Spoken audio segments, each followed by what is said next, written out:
Hi guys, welcome back to my channel and या आज हम एमजी मेजर पेपर 13 के बारे में बात करेंगे।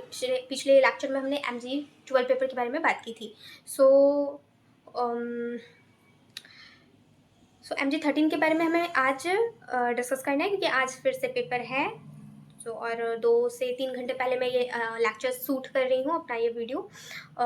होप सो कि जो देखें उनको थोड़ा हेल्प मिले। और इनफैक्ट मैंने जितना प्रिपेयर किया है मैं कंक्लूड करूँगी अपने इस वीडियो में कि वही कि सिलेबस है क्या, हमें किस एरियाज में थोड़ा ज़्यादा फोकस करना है, और एग्जाम पॉइंट ऑफ व्यू से हमें कैसे अपने माइंड को मेकअप करना है, और एंड हम कैसे सॉल्व करने वाले हैं, हमारी स्ट्रैटेजी क्या रहनी चाहिए एग्जाम के क्वेश्चंस को सॉल्व करने के रिगार्डिंग, राइट। तो सबसे पहले मैं बिना टाइम वेस्ट किए हुए, इधर उधर की बातें बिना किए हुए टॉपिक पर आती हूँ, और हम अपने सिलेबस को डिस्कस कर लेते हैं।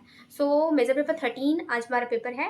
और ये लेक्चर, ये जो वीडियो मैं शूट कर रही हूँ या बना रही हूँ, ये बेसिकली सेमेस्टर 6 VB यूनिवर्सिटी के जितने स्टूडेंट पॉलिटिकल साइंस के हैं वो मेरे इस वीडियो को देख सकते हैं। और या ये पूरा मैं डिस्कस नहीं करने वाली हूँ एक एक टॉपिक को ब्रीफली। यहाँ पर मैं इन shortly exam point of view से क्या एरियाज इंपॉर्टेंट है, आज हम किन पर ज़्यादा फोकस करके एग्जाम में जाएं, और एग्जाम के 2-3 घंटे पहले जो थोड़ी सी टिप्स और ट्रिक्स होती है एग्जाम रिगार्डिंग कि इंपॉर्टेंट क्वेश्चंस क्या हो सकते हैं, एंड हमें टैकल कैसे करना है, सॉल्व कैसे करना है, माइंडसेट क्या होना चाहिए, सिस्टमैटिक अप्रोच क्या होना चाहिए, आंसर्स को राइटिंग स्किल्स हम लिखेंगे कैसे, क्या हमारा स्किल्स होना चाहिए, इस रिगार्डिंग टू मैं ये वीडियो शूट कर रही हूँ। So semester 6 VB university and political science के जितने स्टूडेंट हैं, welcome back to all in my channel.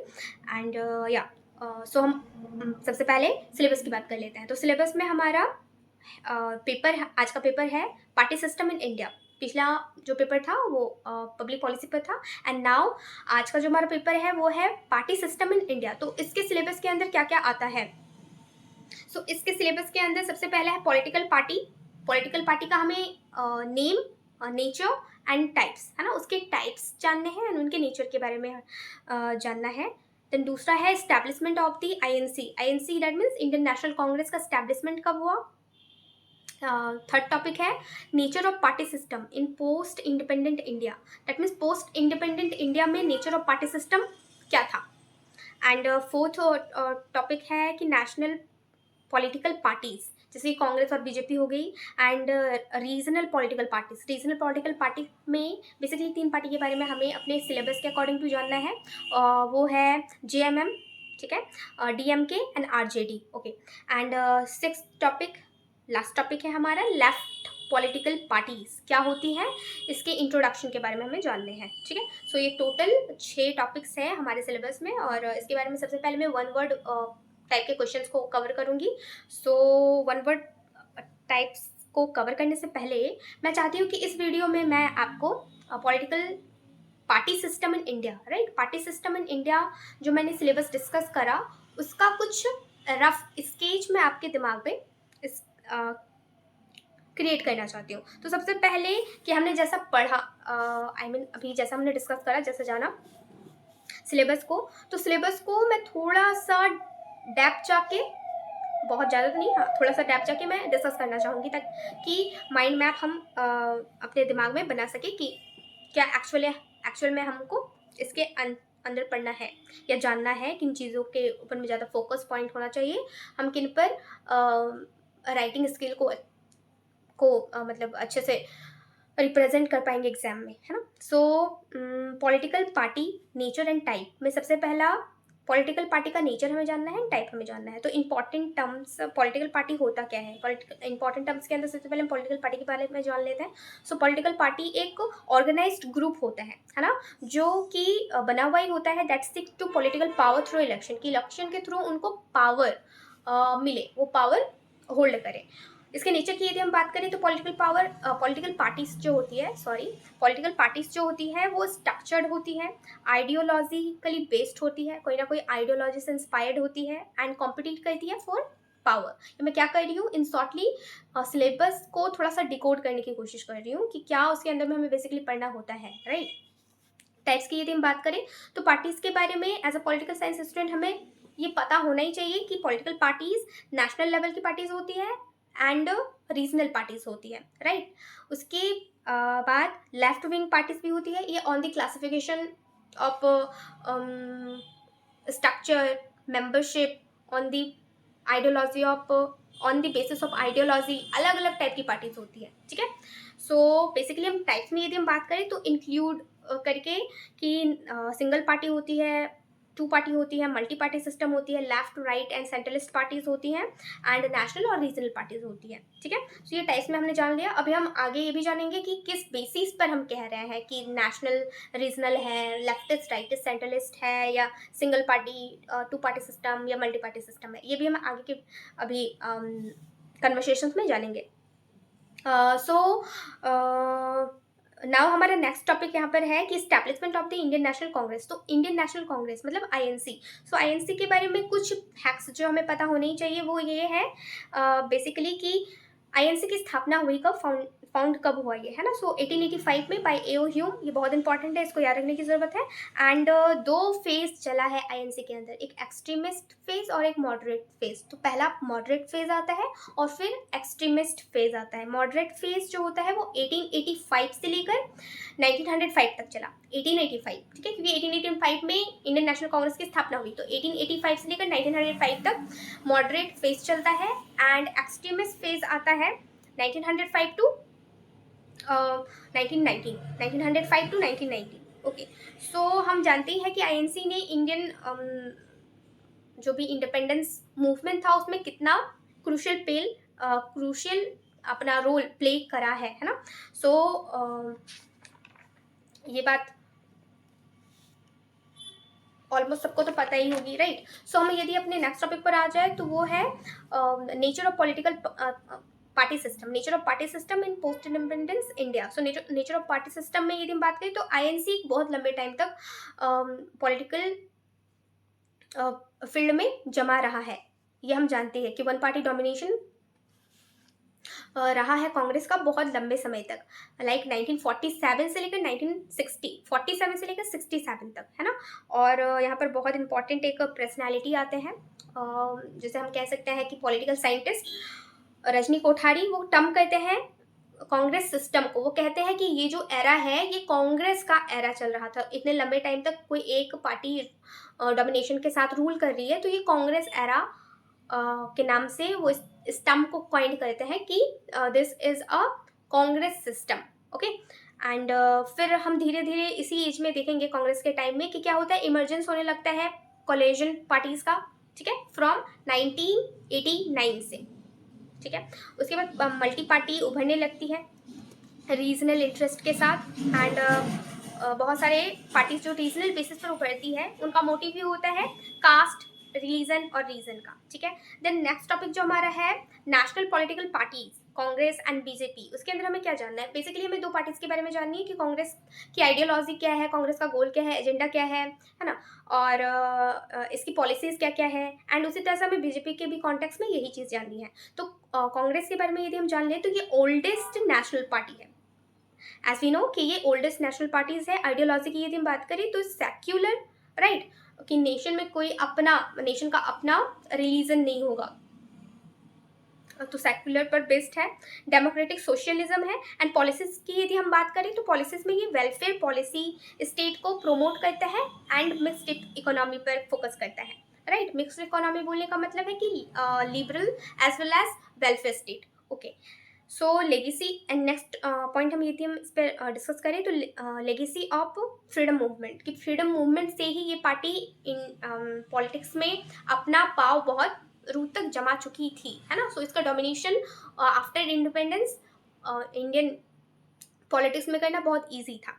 Then BJP में यदि हम आ जाए तो बीजेपी का एक्चुअल में फाउंडेशन 1980 में ओरिजिनेटेड होता है जनसंघ से, है ना। जनसंघ 1951 में फाउंड किया जाता है श्यामा प्रसाद मुखर्जी के थ्रू। देन 1977 में ये जनता पार्टी से कोलैप्स करती है, मर्ज हो जाती है। एंड आफ्टर दैट 1980 में जब हम देखते हैं कि कॉलेजन गवर्नमेंट का बहुत ज़्यादा बोलबाला स्टार्ट होता है, तो 1980s के बाद से मतलब 1980 में Jansangh party as a Bharatiya Janata party BJP के रूप में उभरती है। ओके, सो आइडियोलॉजी की यदि हम बात करें तो इसकी basically ideology Hindutva, nationalism and cultural identity की है। ठीक है, पॉलिसी की यदि हम बात करें तो ये market reforms, strong central leadership की मेनली इसकी पॉलिसीज होती हैं। नाउ नेक्स्ट फिफ्थ टॉपिक की यदि हम बात करें तो रीजनल पॉलिटिकल पार्टीज। अब रीजनल पॉलिटिकल पार्टीज में जैसे कि हम बात कर चुके हैं कि 3 बेसिकली पार्टीज के बारे में पढ़ना है। JMM, that is Jharkhand Mukti Morcha, in Jharkhand parties है ना। झारखंड की रीजनल पार्टी है डीएमके।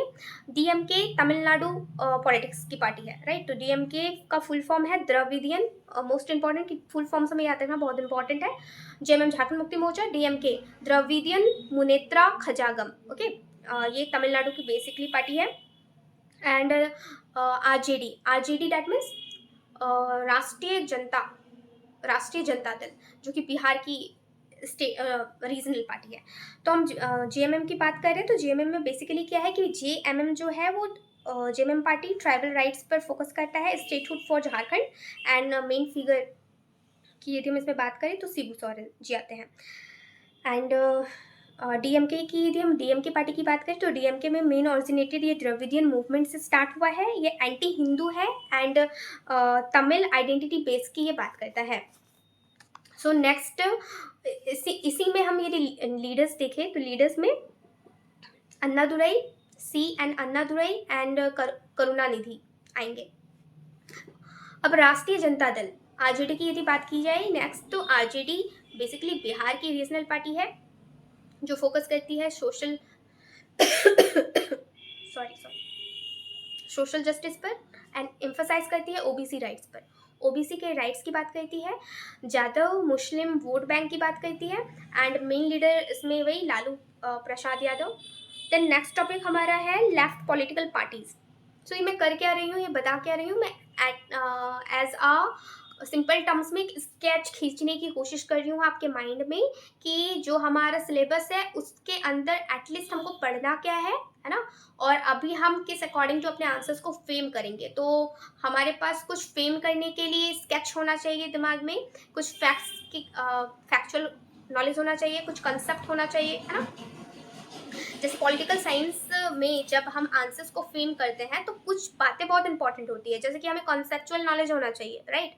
सो पूरी मैं सारा डिस्कस कर तो नहीं सकती इस शॉर्ट टाइम में, कुछ मिनट्स की ये वीडियो मैं बनाऊंगी तो सारा कुछ डिस्कस नहीं किया जा सकता, तो मैं कुछ कॉन्सेप्ट पर फोकस कर रही हूँ, फैक्ट पर फोकस कर रही हूँ, एनालिटिकल थिंकिंग जो कि पॉलिटिकल साइंस में बहुत ज़रूरी होता है, कंपैरिजन ज़रूरी होता है कि कंपैरेटिव स्टडी हम कर सकें, एंड क्रिएटिव थिंकिंग भी मैंडेटरी होता ही है कि आप अपने क्रिएटिव थिंकिंग को, कंपैरेटिव थिंकिंग को, analytical thinking, factual and conceptual, इन सारे एरियाज पर अच्छे से पकड़ बना लो अपनी, ताकि जब भी आंसर्स आए तो आप उसको टैकल कर पाओ। तो पॉलिटिकल साइंस में ये कुछ एरियाज पर आपको काम करने की ज़रूरत रहती है कि अपना कॉन्सेप्ट बिल्डिंग करो पहले। तो मैं यही स्केच खींचकर आपके दिमाग में थोड़ा सा कॉन्सेप्ट बनाने की कोशिश कर रही हूँ, फुली डिस्कस नहीं कर सकती, तो रफली थोड़ी सी मैं स्केच खींचने की कोशिश कर रही हूँ कि कंसेप्ट क्या है इन सिलेबस के, इन टॉपिक्स के पीछे का, उसका फैक्चुअल नॉलेज, थोड़ा conceptual knowledge, analytical thinking and comparison, and साथ ही थोड़ी सी क्रिएटिवनेस भी होनी चाहिए कि आप अपने आंसर को खुद से फ्रेम करोगे तो उसमें आप अपना क्रिएटिवनेस कितना डालोगे, राइट।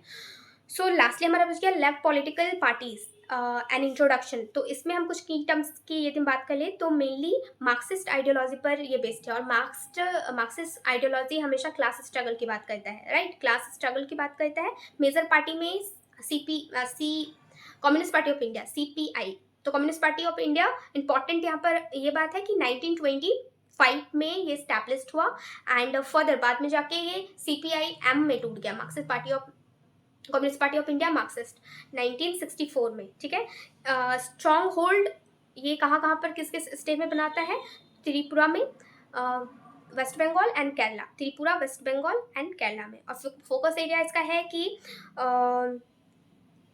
ऑब्वियसली वर्कर्स के आवाज़ को उठाना, land reforms, labour rights and anti imperialism, ठीक है। सो रफली ये हमने अपने दिमाग में स्केच को कवर कर लिया कि इन सिलेबस के अंदर में हमें क्या क्या चीज़ें टच करनी है, और अभी हम आंसर्स पर जब बात करेंगे तो कैसे हम उनको टैकल करेंगे। तो अब हम आ जाते हैं वन वर्ड या वन लाइनर के जितने भी क्वेश्चन 5-6 आते हैं, उनको हम टैकल करने के लिए कुछ फैक्चुअल नॉलेज हमारे पास होनी चाहिए। तो मैं वन वर्ड के कुछ क्वेश्चन आपके साथ डिस्कस कर लेती हूँ जल्दी से, ठीक है। ये अभी तक हमने स्केच देख लिया पूरा पूरी कि सिलेबस क्या था ओवरऑल, एंड उसके अंदर हमें किन टॉपिक्स पर फोकस करना है, एंड या अब वन वर्ड के क्वेश्चंस पर हम आ जाते हैं। सो वन वर्ड के क्वेश्चन में सबसे पहले political party nature and types में यदि हम बात करें तो बेसिकली पॉलिटिकल पार्टीज में ऐसा कुछ फैक्चुअल नॉलेज है नहीं कि आपको याद रखने की बहुत ज़्यादा ज़रूरत है। बेसिकली इतना याद रखिएगा, जैसे कि मैंने डिस्कस करा कि parties national level, regional level, left right, centralist होती है, ठीक है। Establishment of the Indian National Congress में तो इंडियन नेशनल कांग्रेस की इस्टेब्लिशमेंट 1885 में हुआ है बाय ए.ओ. ह्यूम, ये याद रखने की जरूरत है। और first president Indian National Congress के W.C. बैनर्जी, ये इंपॉर्टेंट क्वेश्चन बनता है, वन लाइनर के क्वेश्चन में ये पूछा जा सकता है कि who is the president of the INC, ठीक है। So Womesh Chandra Banerjee, that is called short में W.C. बैनर्जी, ठीक है। एंड नेक्स्ट क्वेश्चन क्या बन सकता है और कि बीजेपी फाउंड कब हुआ, जैसे INC 1885 में हुआ, बीजेपी हुआ 1980, ओके। एंड या लेफ्टिस्ट कौन होते हैं, राइटिस्ट कौन होते हैं और सेंट्रलिस्ट कौन होते हैं, इसके बारे में भी अभी हम जानेंगे आगे, ठीक है। बेसिकली मैं इतना बता दूं कि जो लेफ्टिस्ट होते हैं वो सोशल जस्टिस की बात करते हैं, जैसे कि CPI पार्टी होगी, CPI communist party of India या मार्क्सिस्ट पार्टी जो हो गई, वो लेफ्टिस्ट पार्टी होती है बेसिकली, ठीक है। राइटिस्ट पार्टी कौन होता है, राइटिस्ट पार्टी होता है जो अपने ट्रेडिशन से कनेक्टेड होता है, हिंदुत्व, नेशनलिज्म को प्रोमोट करता है, कल्चरल आइडेंटिटी की बात करता है, like the party of BJP, okay. And तो हम कह सकते हैं BJP is rightist. And leftist क्या होता है कि जो सोशल जस्टिस की बात करते हैं, वेलफेयर की बात करते हैं, सो वो हो जाएगा CPI communist party of India, leftist. And centralist party क्या होता है, सेंट्रलिस्ट पार्टी ना तो लेफ्ट की ओर झुकाव रखता है ना तो राइट की ओर झुकाव रखता है, लेकिन हाँ वो मेंटेन करके लगता है बैलेंस को, लेफ्ट का भी और राइट का भी। जैसे कि हम एग्जांपल ले सकते हैं कांग्रेस का, Congress is a centralist party, okay. Sorry. Now regional parties की तो हम बात कर ही चुके हैं कि JMM झारखंड की पार्टी है, DMK तमिलनाडु की पार्टी है, RJD बिहार की पार्टी है। आइडियोलॉजीज की बात करें तो DMK का फुल फॉर्म है ना, बहुत इंपॉर्टेंट क्वेश्चन यहाँ बनता है कि DMK का फुल फॉर्म क्या है, द्रविडियन मुनेत्रा खजाकम, मैं बता चुकी हूँ। एंड आइडियोलॉजी में द्रविडियन आइडियोलॉजी है, RJD का आइडियोलॉजी सोशलिस्ट, क्योंकि बिहार की पार्टी है जो सोशल जस्टिस की बात करेगी, ठीक है, कास्ट बेस्ड पार्टी है। एंड नेक्स्ट हमारा क्या इंपॉर्टेंट क्वेश्चन बन सकता है, और या ओवरऑल जितना कुछ बनना था वो मैंने डिस्कस मैं कर चुकी हूँ। लेफ्टिस्ट पॉलिटिकल पार्टी में बता चुकी हूँ कि सोशलिस्ट पार्टी होती है, ये इक्वालिटी पर फोकस करती है, CPI या फिर CPIM वर्कर्स की बात करती है, रीडिस्ट्रीब्यूशन की बात करती है, मार्क्सिस्ट एंड ऑपोजिशन का रोल ये बेसिकली स्टेट में निभाती है, ओके। सो हमने वन वर्ड के क्वेश्चन जितने भी मुझे जैसा लगा इंपॉर्टेंट है तो मैंने डिस्कस कर लिया उतना। एंड या अब हम आ जाते हैं अपने लॉन्ग टाइप के क्वेश्चंस पर, राइट। सो लॉन्ग टाइप के क्वेश्चंस को अब हमें डिस्कस कर लेने चाहिए। सो ऑलमोस्ट मैंने 14 लॉन्ग टाइप के क्वेश्चंस को आज भी वैसे ही प्रिपेयर किया है जैसे कि पब्लिक पॉलिसी के पेपर में मैंने करा था। एंड या सारे मैं डिस्कस कर लूँगी एक एक करके, या इन नॉट अ बहुत डीप वे में नहीं, हाँ थोड़ा सा conceptual knowledge and factual knowledge के साथ कंपैरिजन करते हुए और क्रिएटिव थिंकिंग को डालते हुए सारे में डिस्कस करते चलूंगी। तो सबसे पहला क्वेश्चन इसमें यही बनता है, या मोस्ट इंपॉर्टेंट क्वेश्चन में यही पूछा जाता है पहला लॉन्ग टाइप 15 मार्क्स के क्वेश्चन में कि define political party. Political party है क्या, discuss it's nature and different types, ठीक है। सो political party nature and types मैं बता चुकी हूँ पिछले के वीडियो में कि कैसे हम अपने आंसर्स को स्ट्रक्चर या फ्रेम करते हैं। सो political party nature and type, सबसे पहले हम ऊपर में अब अपना हेडिंग डालेंगे एंड देन इंट्रोडक्शन, और इंट्रोडक्शन में हम यही लिखेंगे, इंट्रोडक्शन वो आपके क्रिएटिविटी पर डिपेंड करता है कि आप कितना क्रिएटिव उसको इंट्रोड्यूस कर सकते हो, कि in a democracy citizens can not directly participate in all decision making process, right? So they organize, so they need organized group that bring people together and represent their interest and provide leadership. This role is performed by political parties, and because of that we can say that ki political parties are the backbone of the modern representative democracy, ठीक है। तो ये आपके creativity पर depend करता है कि introduction को आप कितना क्रिएटिव बना सकते हो और कंक्लूजन को आप कितना इंप्रेसिव या क्रिएटिव बना सकते हो। देन डिफाइन करो आपकी पॉलिटिकल पार्टी है क्या, राइट। सो पॉलिटिकल पार्टी है क्या, उसको डिफाइन करो। और कुछ वही मैंने जैसे बताया कि कोर्स को जोड़ना इंपॉर्टेंट होता है पॉलिटिकल साइंस में, तो कोर्स को जोड़ो या एग्जाम्पल्स को जोड़ो कि एग्जाम्पल्स में जैसे हम ले सकते हैं आईएनसी इंडियन नेशनल कांग्रेस, भारतीय Janata party BJP and labour party जैसे कि यूके की पार्टी हो गई, या फिर डेमोक्रेटिक पार्टी जैसे कि यूएसए की पार्टी हो गई। यूएसए में डेमोक्रेटिक पार्टी है, रिपब्लिक पार्टी, दो पार्टीज हैं। एंड यूके में labour party and conservative party. Okay, so nature की हम बात कर लेते हैं या कैरेक्टरिस्टिक्स ऑफ पॉलिटिकल पार्टी की यदि हम बात करें तो उसके कुछ हम बेसिकली मैं यहाँ पर टॉपिक्स बताऊंगी, है ना, पॉइंट्स क्या क्या होंगे। तो यदि हम नेचर की बात करें पॉलिटिकल पार्टीज की, तो पॉलिटिकल पार्टीज की नेचर में क्या क्या आ जाएगा कि ये ऑर्गेनाइज्ड ग्रुप होता है, कॉमन आइडियोलॉजी होती है इनकी, पावर ओरिएंटेशन, पावर सीकिंग के लिए ये मतलब आते हैं पॉलिटिकल पार्टीज में। And representation of interest representation करते हैं, पॉलिसी मेकिंग रोल निभाते हैं and link between the government and people. Then type of political party की यदि हम बात करें तो भी जैसे कि मैंने शुरू में ही बताया था कि टाइप्स ऑफ पॉलिटिकल पार्टीज की जब हम बात करें तो on the basis of ideology, on the basis of membership and structure and on the basis of role अलग अलग टाइप की पॉलिटिकल पार्टीज होती हैं, राइट। और ये क्वेश्चन बहुत इंपॉर्टेंट बनता है, आप इसे बहुत अच्छे से लिखिएगा या अटेम्प्ट कीजिएगा। तो मैं बहुत इसको अच्छे से एक्सप्लेन करती हूँ कि on types of political parties का जब क्वेश्चन आए, सो टाइप्स ऑफ पॉलिटिकल पार्टीज के क्वेश्चन में on the basis of ideology तीन टाइप की पार्टीज होती है। आइडियोलॉजी मतलब विचारधारा के आधार पर, तो तीन टाइप की पार्टीज होती है। पहला लेफ्टिस्ट होता है, दूसरा राइटिस्ट होता है और तीसरा होता है सेंट्रलिस्ट। सो लेफ्टिस्ट के बारे में जैसे मैंने बताया कि ये सोशल जस्टिस की बात करता है, फोकस करता है सोशल जस्टिस पर, इक्वालिटी पर, सोसाइटी में वेलफेयर पर। जैसे कि पार्टी के एग्जाम्पल में यदि हम यहाँ पर डालें एग्जाम्पल दें तो सीपीआईएम, है ना, सीपीआईएम या फिर CPI communist party of India या कम्युनिस्ट पार्टी ऑफ इंडिया मार्क्सवादी, ठीक है, मार्क्सिस्ट।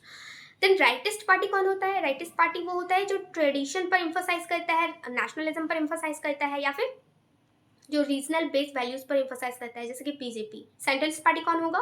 जो बैलेंस करता है इन दोनों के बीच में, लेफ्टिस्ट और राइटिस्ट, जैसे कि Indian National Congress. Okay, so on the basis of ideology हमने देख लिया। अब on the basis of membership या स्ट्रक्चर के बेसिस की बात करें तो दो टाइप की पार्टी होती है, कैडर बेस्ड पार्टी और दूसरा मास based party. Cadre based party क्या होती है? जो स्ट्रॉन्ग डिसिप्लिन को मेंटेन करके रखती है और इनका जो मेंबरशिप होता है वो बहुत ज़्यादा लिमिटेड होता है, ठीक है, आइडियोलॉजी कमिटेड होती है। एंड या इसमें हम एग्जांपल देखें तो कम्युनिस्ट पार्टी ऑफ इंडिया या नाजी पार्टी जो हिस्ट्री में हम पढ़ते हैं, हमने पढ़ा है।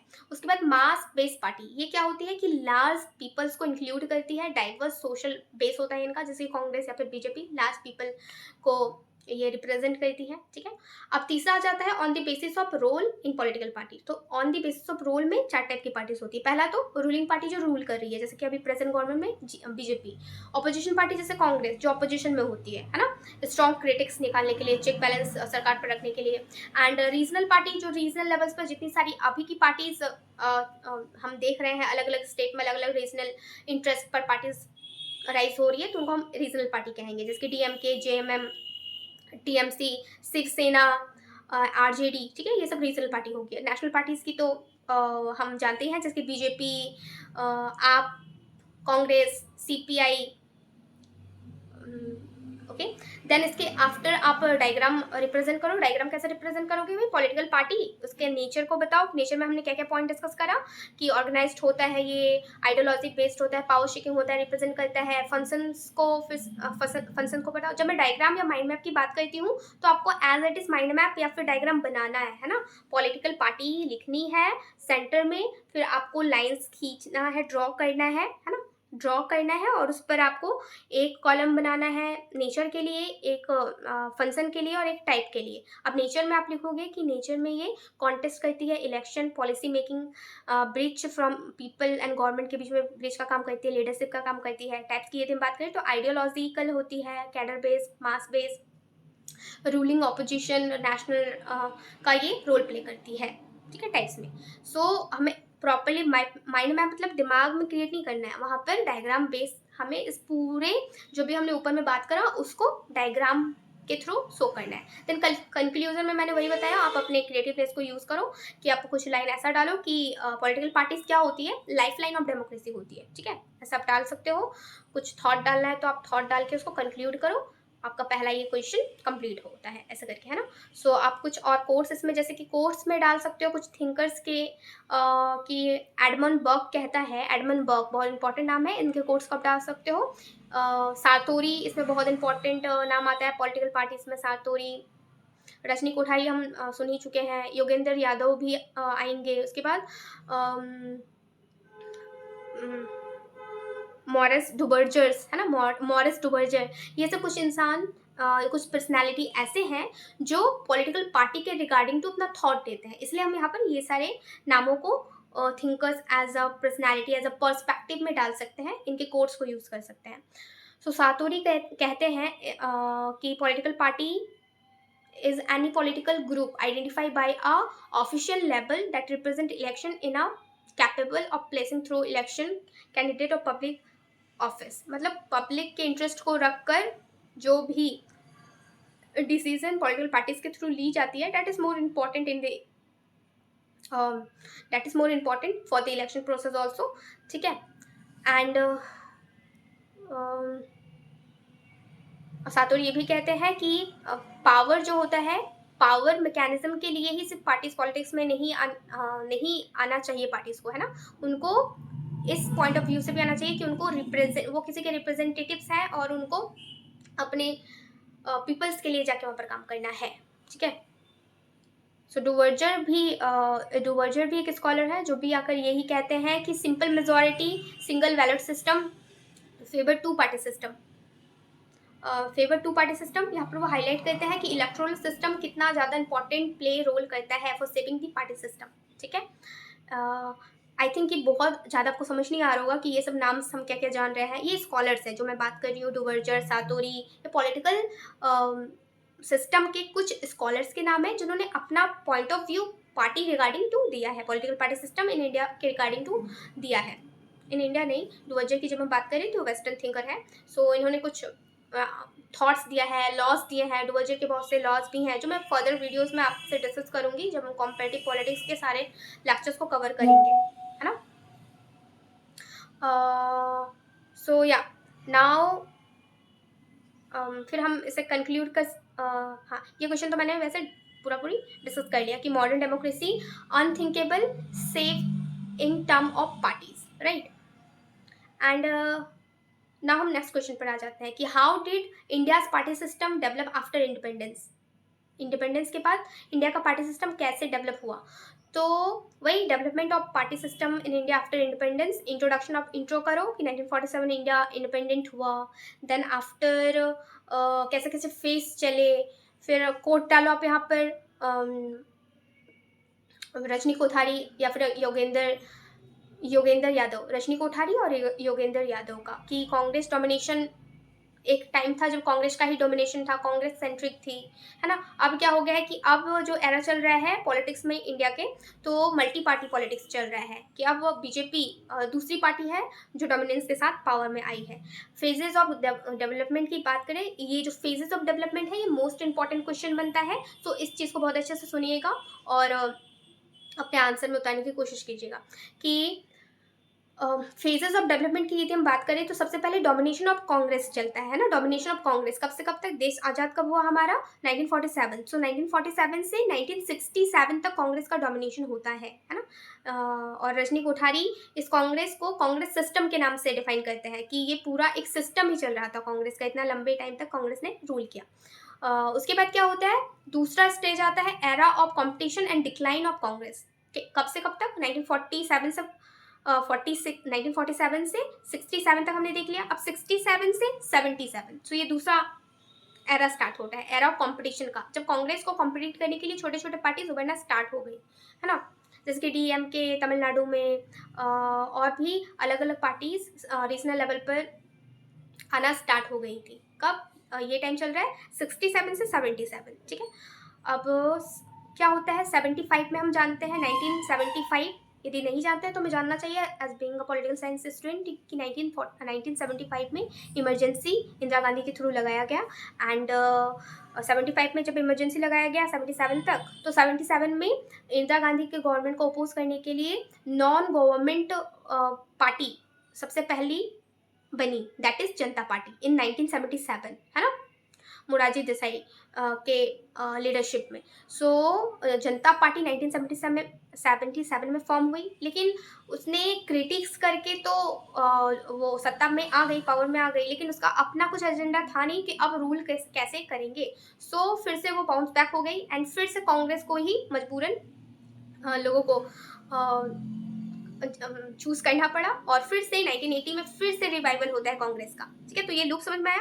47 से 67 तक कांग्रेस का डोमिनेशन, 67 से 77 इसी फेज में क्या हो जाता है कि इमरजेंसी भी लग जाता है, जनता पार्टी भी आ जाती है। अब जनता पार्टी आ तो जाती है, कुछ मोटिव भी एजेंडा होता नहीं है कि रूल कैसे करेगी, तो फिर से लोगों को मजबूरन कांग्रेस को हिलाना पड़ता है। तो 77 के बाद जो स्टार्ट होता है वो 1980 है ना, बीच वाला जो कुछ टाइम चला वो जनता पार्टी को डिवोटेड है। देन 1980 में फिर से कांग्रेस का रिवाइवल होता है, 1980 टू 1989 तक, है ना, 1980 टू 1989 रिवाइवल होता है कांग्रेस का, और फिर डिक्लाइन भी हो जाता है। क्यों? 1980 में तो कांग्रेस आ जाता है, फिर 1984 में इंदिरा गांधी का एसेसिनेशन हो जाता है, और जैसे ही इंदिरा गांधी का 1984 में एसेसिनेशन होता है तो एज अ सिंपैथी वाइब के रूप मतलब कॉन्सिक्वेंस के रूप में बोल सकते हैं कि राजीव गांधी प्राइम मिनिस्टर बन जाते हैं। तो 1989 एंड टाइम होता है जब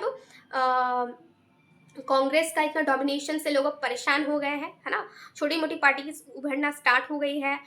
एक नॉन कांग्रेस गवर्नमेंट बन चुकी है बीच में, है ना, हालांकि वो गवर्नमेंट में रह नहीं पाई क्योंकि उसका कुछ अपना पर्सपेक्टिव रहा नहीं कि रूल कैसे करेंगे। लेकिन हाँ, अब 1989 के बाद क्या होता है, अब कॉलिजन गवर्नमेंट आना स्टार्ट हो जाती है। तो 1980 के बाद से जो एरा स्टार्ट होता है 1989 से 2014, ये एरा कॉलिजन पॉलिटिक्स चलता है ना, मतलब कॉलिजन गठबंधन की सरकारों का स्टार्ट हो जाता है यहाँ से उभरना 1989 से 2014। ठीक है।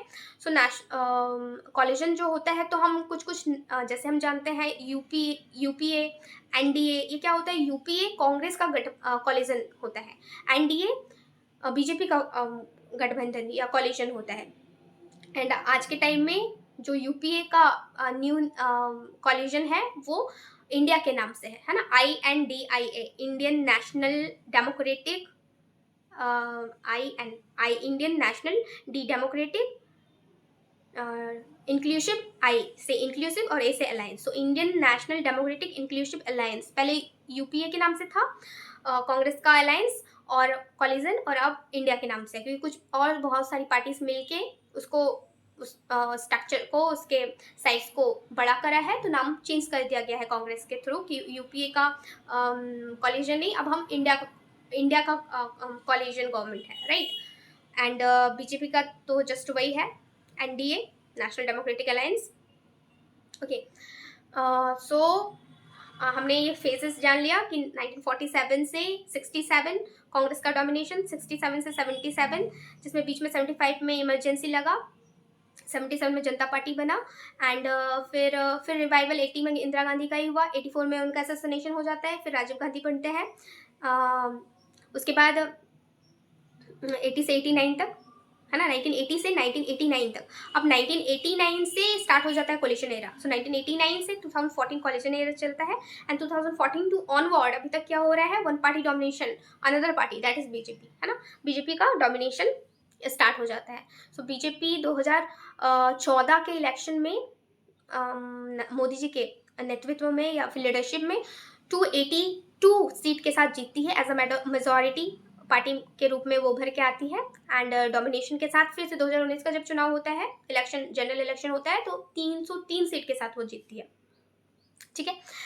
एंड करंट पार्टी में जैसे कि हम जानते हैं कि बीजेपी डोमिनेशन में है, मल्टी पार्टी कंपटीशन सिस्टम चल रहा है, एंड रीजनल पार्टीज तो बहुत सारे ही इंडिया में, जैसे कि हम झारखंड की भी बात कर ले तो JMM, TMC, है ना, तृणमूल कांग्रेस, तृणमूल कांग्रेस जो कि वेस्ट बंगाल में, एंड DMK तमिलनाडु की रीजनल पार्टी, आप जो good governance and anti corruption को लेकर एक छोटी सी मूवमेंट के थ्रू, अन्ना हजारे 2011 के मूवमेंट के थ्रू उभरती है और आज नेशनल लेवल की पार्टीज बन जाती है, आम जनता पार्टी, राइट।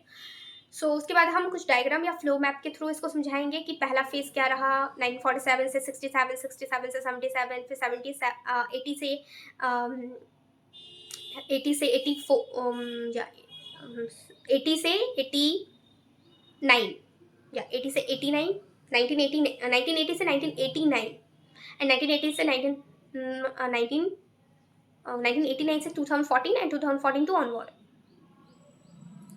या ठीक है, सो ये हम डायग्राम के थ्रू इसको शो कर लेंगे कि वन पार्टी डोमिनेशन चलता है, फिर कांग्रेस का वन पार्टी डोमिनेशन चलता है पहला स्टेज। दूसरे स्टेज में क्या होता है, टेन्योर डेट्स के साथ उसका क्रोनोलॉजी भी हमको याद रखने की ज़रूरत है, क्योंकि हमें उसमें मेंशन करना है। तो कांग्रेस का डोमिनेशन चला, फिर कांग्रेस डिक्लाइन हुआ, तो फिर डिक्लाइन होने के बाद फिर रिवाइवल भी हुआ, क्योंकि मजबूरी लोगों की थी, कंपल्शन था कि फिर से उसी कोई और पार्टी थी नहीं पावर में, तो उसी को लाना पड़ा।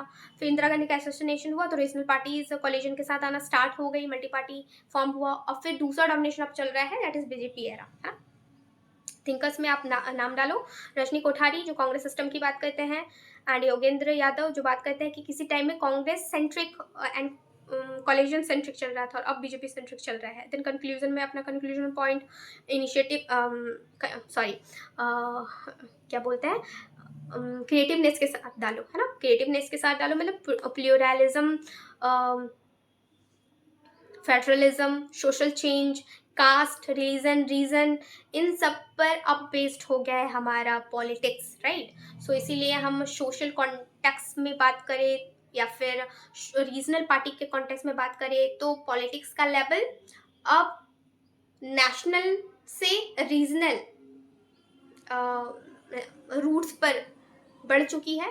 एंड या लोग जैसे चाहे इसको वैसे यूज़ कर रहे हैं एज अ वोट बैंक की तरह, है ना, कास्ट के लिए, रिलीजन के आधार पर, रीजन के आधार पर। तो अपने क्रिएटिविटी को डालो, इंक्लूड करो और कंक्लूड करके इसको फिनिश करो। देन नेक्स्ट क्वेश्चन पर हम आते हैं कि how did Indian party system develop after independence, discuss it from a historical perspective. Indian party system कैसे डेवलप हुआ आफ्टर इंडिपेंडेंस, तो development of Indian party system after dependence historical perspective. So introduction पहले डालो कि political history क्या रहा है। 1947 देश आज़ाद हुआ, पार्लियामेंट्री मॉडल आया, एंड उसके बाद बहुत लंबे टाइम तक कांग्रेस का डोमिनेशन रहता है। फिर सेकंड डोमिनेशन में बीजेपी आती है। रजनी कोठारी का थॉट ऑब्जर्व पॉइंट डालो कि उन्होंने ऑब्जर्व किया है कि Indian party system pass through distinct phases from one party domination to competitive multi party में होता है। फिर पॉइंट पर आ जाओ कि historical phases of party system development, जैसे कि हम इसमें बात कर ही चुके हैं, सेम वही क्वेश्चन है कि कांग्रेस का डोमिनेशन चलता है 1947 से 67 तक, फिर कांग्रेस डिक्लाइन होता है 67 से 77, फिर 80 से 89 तक कांग्रेस फिर से रिवाइव करता है वीकनेस के साथ होने के बावजूद भी। फिर कॉलिजन होता है 1989 से 2014 का एरा, ठीक है। और 1914 ये जो कॉलिजन होता है, इसमें बहुत सारी रीजनल पार्टी अपने सेल्फ इंटरेस्ट को लेकर आती है, जैसे कि बिहार की जो पार्टी है, मंडल कमीशन भी यहीं बनता है, ओबीसी के रिजर्वेशन की जो बात करता है ना। बीजेपी उभरती है राम जन्मभूमि मूवमेंट के फेवर को लेकर। सो बहुत सारे रीजनल पार्टीज हम देख सकते हैं, या बहुत सारे अलग अलग पार्टीज जो वीक थी उस लेवल पर, लेकिन वो उभरना स्टार्ट होती है, कोलिजन होना स्टार्ट होता है, ठीक है। एंड एनडीए की जैसे मैं बात कर चुकी हूँ, एनडीए बीजेपी लीड करता है अंडर अटल बिहारी वाजपेयी के नेतृत्व में। एंड यूपीए जो आज इंडिया के नाम से हम जानते हैं इसके कोलिजन को, सो यूपीए अंडर मनमोहन सिंह के नेतृत्व में जो कोलिजन बनाता है। And multi party competition system कैसे चलता है, फिर बीजेपी का डोमिनेशन 2014 से अभी तक हम जो देख रहे हैं, ठीक है। एंड या उसके बाद फिर आप डायग्राम को थोड़ा सा वही माइंड मैप बनाओ, historical evolution of party system कैसे कैसे कैसे स्टेजेस से होके गुजरा, जैसे मैं पिछले क्वेश्चन में जैसे डिस्कस करा था वही सेम यहाँ पर भी डिस्कस करना है। थिंकर्स को आप मेंशन करो कि रजनी कोठारी कांग्रेस को कांग्रेस सिस्टम की बात करते हैं। 1947 से 67 तक कांग्रेस का ही एरा चलता है, उसके बाद कांग्रेस वीकनेस पर गया, लेकिन 67 तक 47 से 67 मतलब आप देखो 20 ईयर्स तक, है ना, 20 ईयर्स तक कांग्रेस ने रूल करा है। ओके, देन डुवर्जर्स लॉ को मेंशन करो यहाँ पर कि डुवर्जर कहते हैं कि इंडिया में first past the post system क्या होता है। मैं कंपैरेटिव पॉलिटिक्स के लेक्चर में आपको समझाऊंगी कि first past the post system ये होता है क्या। इलेक्टोरल बेसिकली इतना जान लो कि इलेक्टोरल प्रोसेस होता है जिसमें कि 3-4 पार्टीज हैं, ठीक है। किसी को 20% सीट मिला है, किसी को 15% सीट मिला है, किसी को 30% सीट मिला है, किसी को 40% सीट मिला है, ठीक है। तो यहाँ पर 50% सीट किसी को नहीं मिला है, 30, 20, 40 ऐसा मिला है। सो यहाँ पे जो 40% वाली पार्टी है वो जीत जाएगी, इवन कि वो 50% भी नहीं लाई है इसके बावजूद भी। क्यों? क्योंकि यहाँ पर सारी पार्टीज में से जो सबसे ज़्यादा लाएगा वो जीत जाएगा। तो इंडिया में इसी मॉडल को अपनाया जाता है, first past the post system, FPTP, right. So Duverger यही कहता है कि इलेक्टोरल सिस्टम जो है वो एक कॉम्पिटिटिव कॉम्पिटिशन है, कॉम्पैरेटिव पार्टी का क्या बोल रही हूँ मैं, इलेक्टोरल सिस्टम जो है वो शेप करता है पार्टी कंपटीशन को। जैसे कि इंडिया में FTPT के थ्रू होता है, बिग पार्टीज का इलेक्शन यहाँ पर ऐसे ही हम करते हैं कि जिसको ज़्यादा सीट मिला वो पार्टी जीत जाएगी, विन हो जाएगी।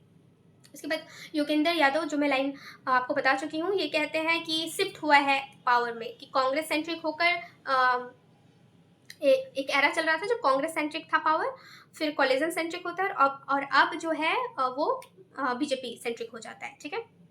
देन कंक्लूजन में आप इसको कंक्लूड करो कि अपने इनिशिएटिव के साथ, कि कैसे पहले कांग्रेस का डोमिनेशन था, फ्रैगमेंट हो गया, उसके बाद फिर अब BJP डोमिनेंस में आई है, राइट।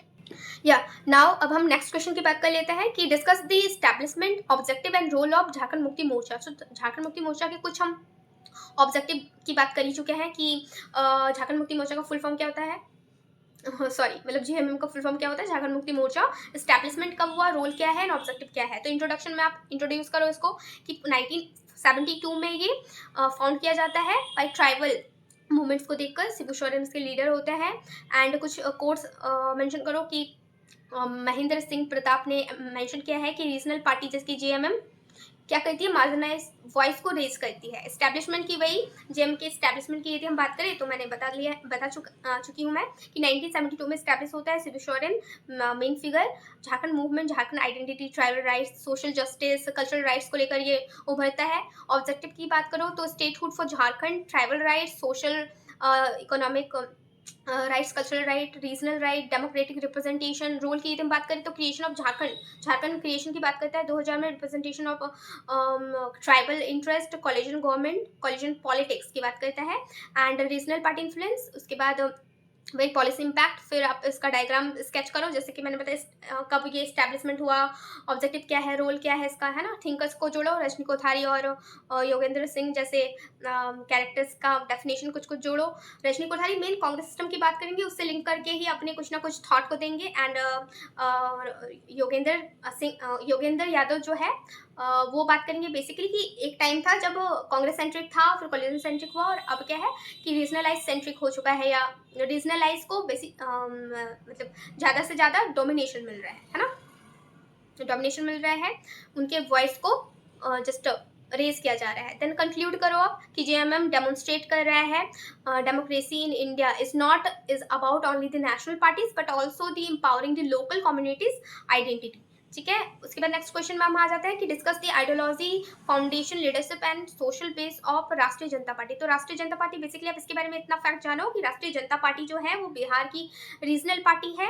लालू यादव के थ्रू ये मतलब फाउंड करा गया है ना बिहार में, जो कास्ट पर फोकस्ड है, बेसिकली कास्ट पॉलिटिक्स की बात करता है, सोशल जस्टिस की बात करता है, बैकवर्ड क्लासेस को एम्पावर करने की बात करता है। रजनी कोठारी कहते हैं कि regional party give voice to marginalised community and influence both state and national politics.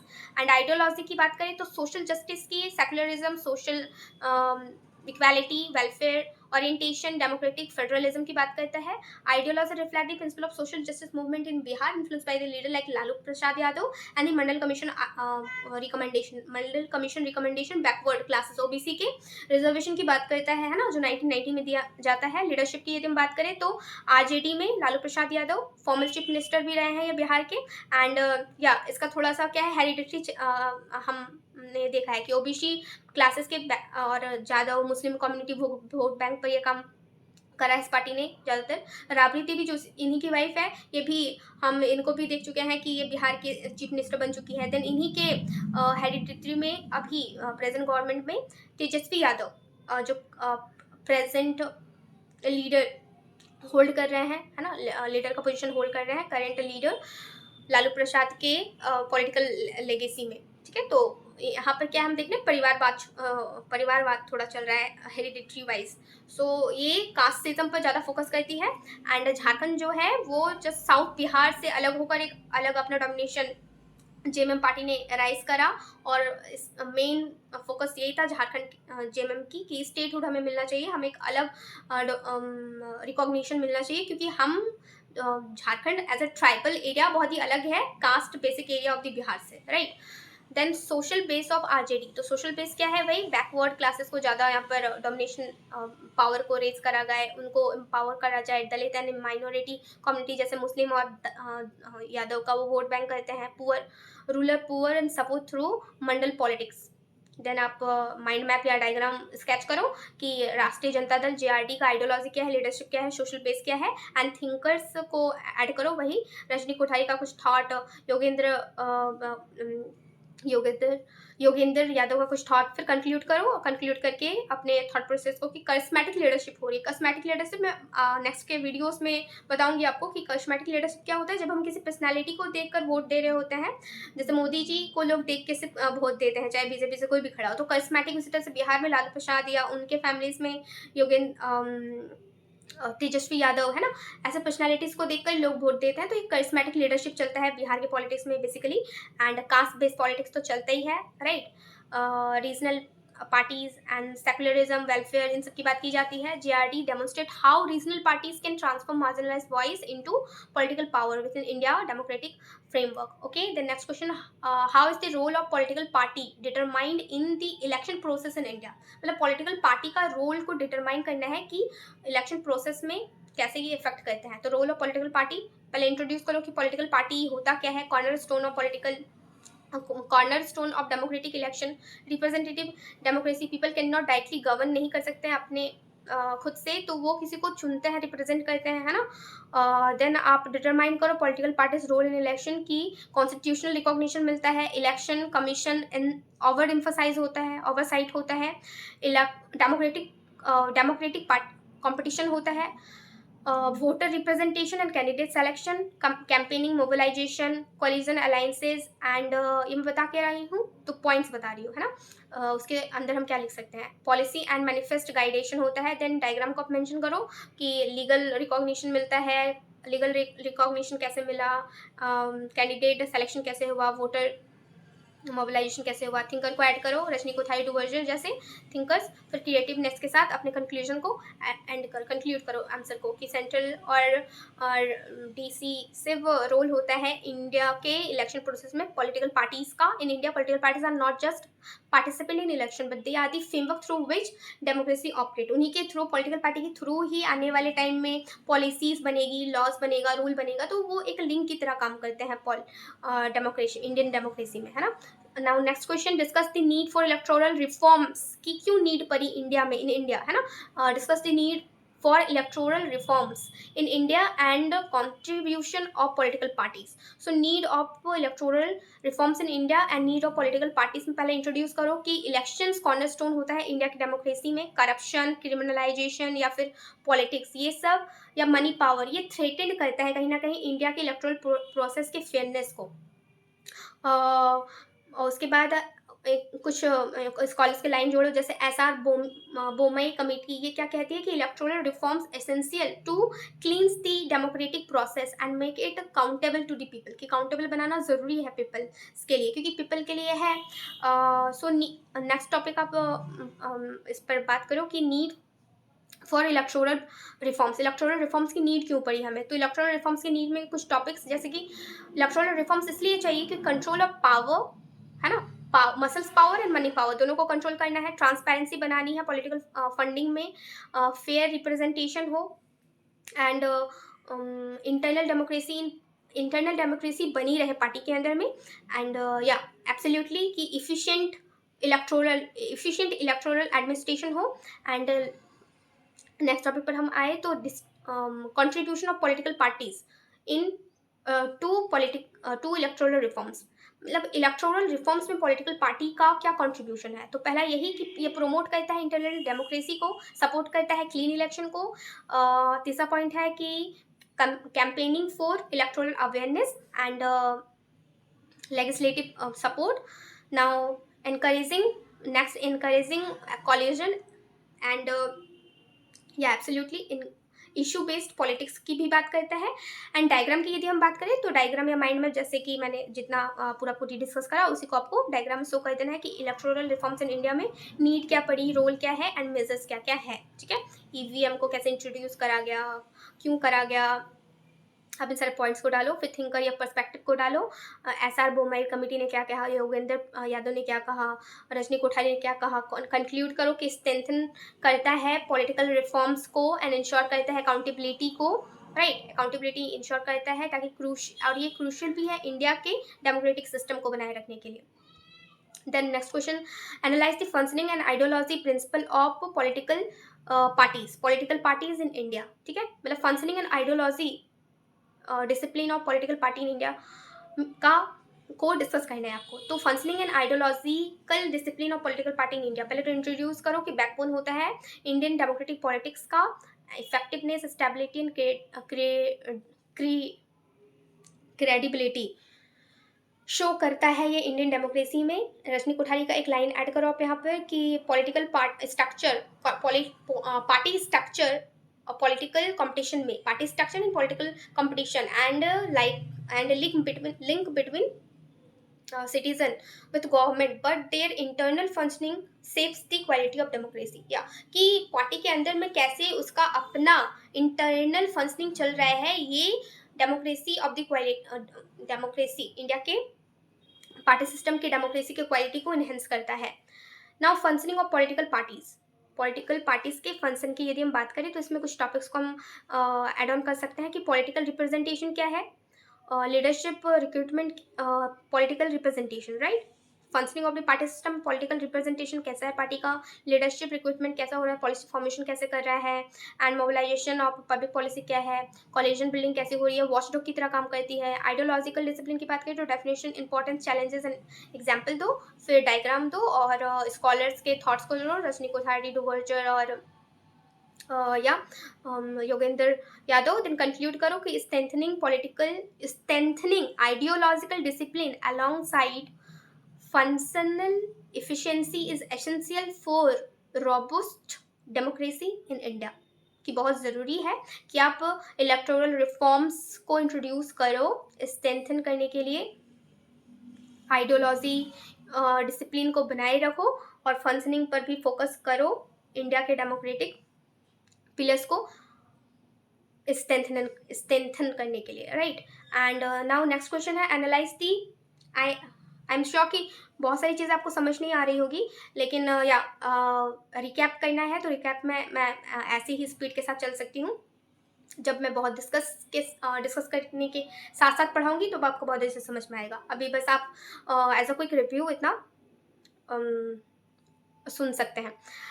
Then next question है कि analyse the ideological view point and organisational structure of the Indian National Congress. Analyse the ideological view point, ideological view point क्या है and organisational structure क्या है Indian National Congress. तो Indian National Congress INC के बारे में मैंने बहुत कुछ डिस्कस कर दिया है कि ओल्डेस्ट पार्टी है ये, है ना, आइडियोलॉजिकल सेक्युलर आइडियोलॉजी पर ये काम करती है। एंड रजनी कोठारी का बहुत सारा कि अम्ब्रेला पार्टी है, अम्ब्रेला पार्टी मतलब क्या होता है, अम्ब्रेला ऑर्गेनाइजेशन मतलब कांग्रेस एक डोमिनेशन पार्टी, उसने जितने भी छोटे मोटे पार्टी थे वो सबको अपने अंदर ही उसने जोड़ दिया। जैसे छाते के नीचे सब लोग आ जाते हैं जब पानी पड़ता है, तो सब लोग बोलने का मतलब इंसान आ जाते हैं ना, उस तरह से एक छाता है कांग्रेस, और उसके अंदर में जितनी भी छोटी मोटी पार्टीज है जिनका भी अलग अलग आइडियोलॉजी है, उन सबको कांग्रेस ने अपने अंदर ही मतलब मर्ज कर लिया है, सबको जगह दे दी है। तो कोई भी बाहर से एक बड़े पार्टी के डोमिनेशन के साथ उभर नहीं पा रही है। तो ये कांग्रेस ने करा था, कांग्रेस के टाइम में अम्ब्रेला पार्टी फॉर्म करा था उसने।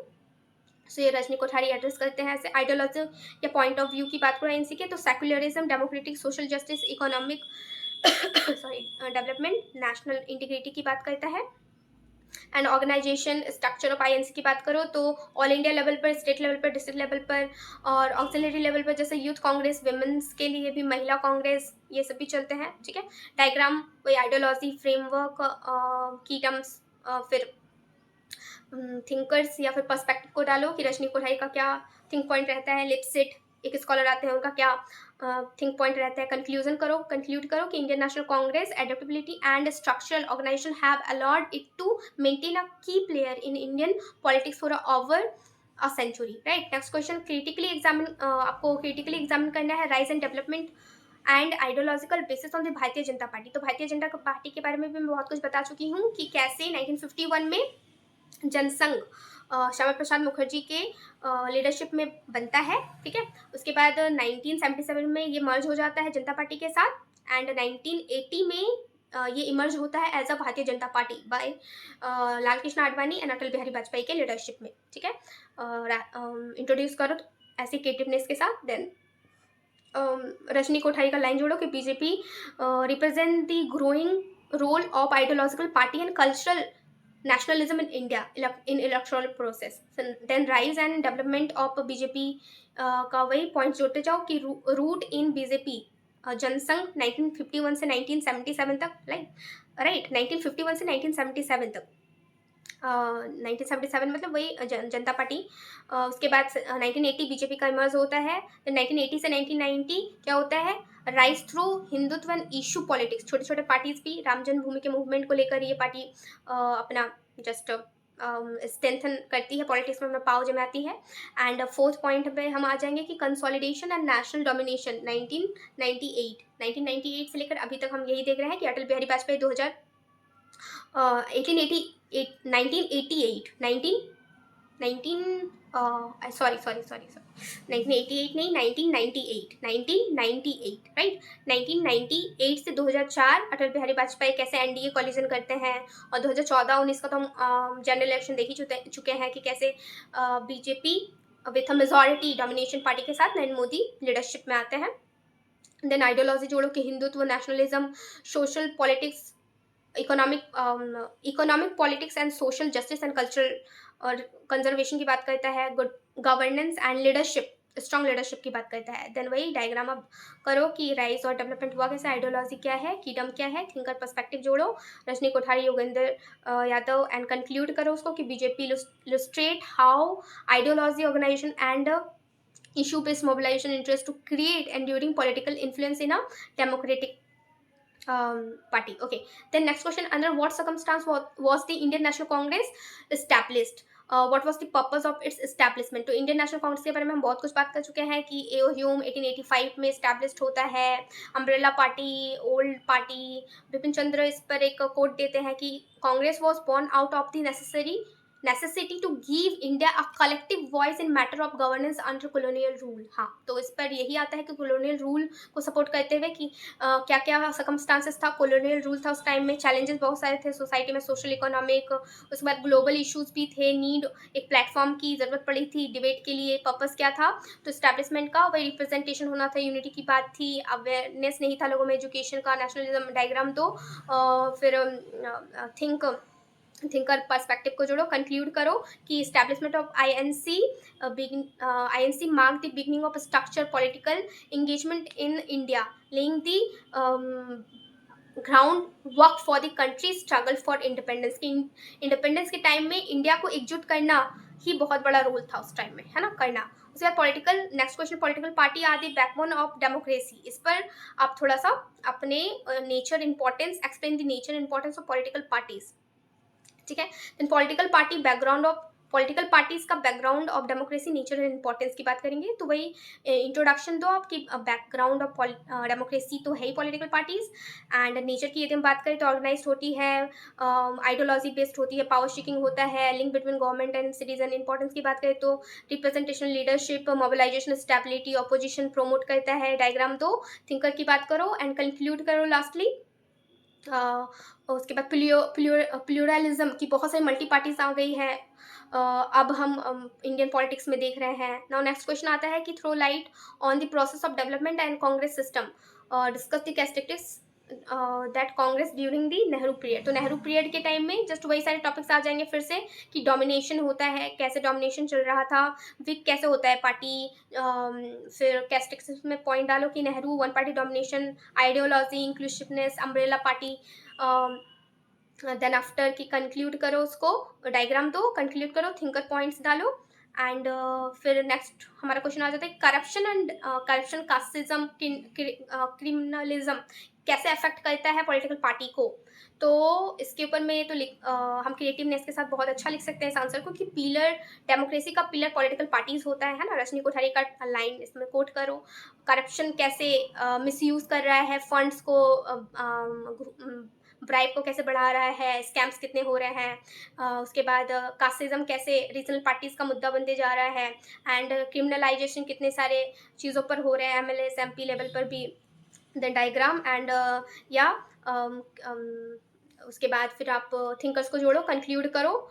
एंड देन नेक्स्ट क्वेश्चन हमारा आता है कि India's party system is close to multi party. तो मल्टी पार्टी के बारे में हम बहुत कुछ डिस्कस कर चुके हैं। इंट्रोड्यूस करो, कोट दो, मल्टी पार्टी क्यों आ रहा है, presence of regional party coalition बन रहा है, डाइवर्सिटी देखने को मिल रहा है सोसाइटी में, एंड मल्टी पार्टी के features of India's multi party system. तो मल्टी पार्टी सिस्टम के फीचर्स की यदि हम बात करें तो मल्टी पार्टी कंपटीशन कर रही है नेशनल लेवल के पार्टीज के साथ, है ना। वो अपने नेशनल इशू को साइड में रखकर सोशल इशू को ज़्यादा इंपॉर्टेंस दे रही है। मार्जिनाइज कम्युनिटी या लोगों की क्या डिमांड्स है उनको थोड़ा ज़्यादा सामने रख रही है।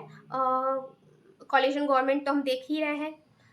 Representation of diverse interest, then dynamic electoral reforms. Diagram को मेंशन करो, थिंकर से पर्सपेक्टिव को ऐड करो। रजनी कोठारी, लिपसेट, योगेंद्र यादव जैसे थिंकर्स को कंक्लूड करो कि multi party system is strengthening democracy by promoting representation, inclusivity and dynamic political competition in India. So overall मुझे लगता है कि बहुत सारी चीज़ें स्किप कर गई होंगी आपके ब्रेन से, कि समझ नहीं आई होंगी, कि मैंने बहुत फास्टली इसको कवर करा। सो जितने बच्चे ऑलमोस्ट अपना कवर कंप्लीट कर चुके हैं सिलेबस, उनको रफली मेरे इन सारे पॉइंट्स से कुछ मदद मिल सकती है इन शॉर्टली रिकैप करने के लिए। तो चलो, ऑल दी बेस्ट। अब मुझे अपलोड भी करना है एंड अच्छे से एग्जाम दो, एंड या मैं भी अपनी एग्जाम को अच्छे से दूँ। So all the best and या बाय।